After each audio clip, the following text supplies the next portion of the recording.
গরুর মাংসের কিমা কাবাব বানানোর জন্য প্রথমে গরুর মাংসটা আমি একটু ব্লেন্ডারে ব্লেন্ড করে নিব।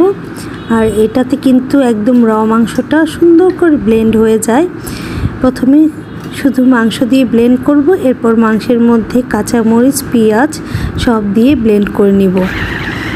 এই যে দেখেন কত সুন্দর করে ব্লেন্ড হচ্ছে,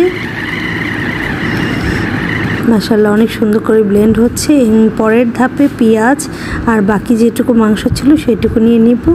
এরপর মাংসের মধ্যে সামান্য আদা, রসুন, গরম মশলা গুঁড়া, জিরা, ধনিয়া, যাবতীয় মশলা, ভেষণ, তারপর কর্নফ্লাওয়ার দিয়ে সুন্দর করে মেখে নিব। লবণ তো অবশ্যই দিব, সয়া সস দিব, যাবতীয় যা মশলা লাগে কাবাব মশলা দিয়ে মাখবো। এরপর আমি ডিম ভেঙে দিব, পরিমাণ অনুযায়ী যার যতটুকু ডিম লাগে সেইটুকু দিতে হবে। ডিম ভেঙে দিয়ে সুন্দর করে ভালো করে মেখে নিয়ে আমি কাবাবের শেপ দিয়ে কাবাব ভেজে নিব। আর এখন আমি সবটুকু কাবাব ভাজবো না, এখন শুধু টেস্ট করার জন্য একটু কাবাব ভাজবো। আর সবাই যখন খেতে বসবে তখন একবারই সব কাবাব ভেজে দিব।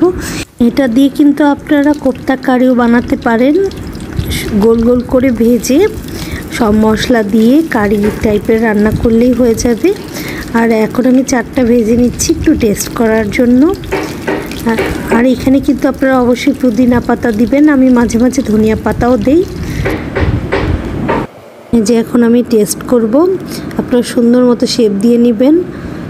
আর এই যে দেখেন কত সুন্দরভাবে হয়ে গিয়েছে এবং খেতেও অনেক মজা। আর পুদিনা পাতা দিলে স্বাদটাও খুব চেঞ্জ হয়ে যাবে। আলহামদুলিল্লাহ অনেক ভালো হয়েছে।